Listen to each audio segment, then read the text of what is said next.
અમે 1 વાટકી ચણાનો લોટ લીધો છે। ચણાના લોટને આપણે ચાળીને લઈશું। લોટને સારી રીતે ચાળી લીધો છે। આ 1 વાટકી ચણાનો લોટ છે।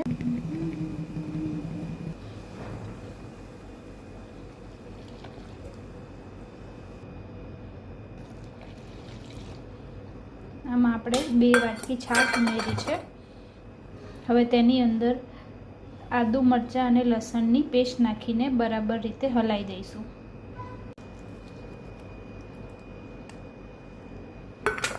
આ પ્રમાણે મીઠું એડ કરીશું।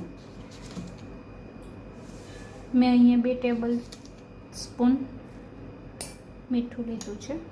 તમે તમારી જરૂરિયાત પ્રમાણે મીઠું લઈ શકો છો। હવે તેને આ મિક્સરને બરાબર સારી રીતે હલાવી દઈશું।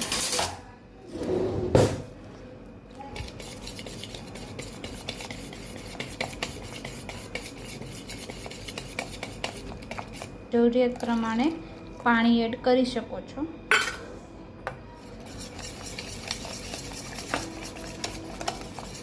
હલાવતી વખતે એક વસ્તુનું ધ્યાન રાખવાનું કે તેમાં થોડા બી લમ્સ ના રહેવા જોઈએ।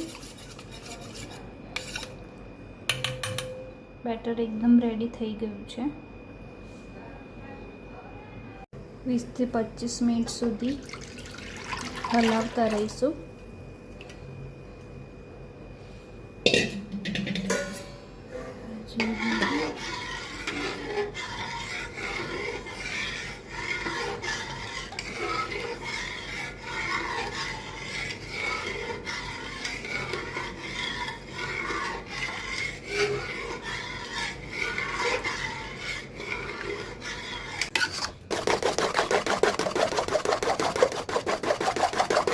સ્પ્રેડ કરી અને તેના રોલ્સ વાળી દઈશું।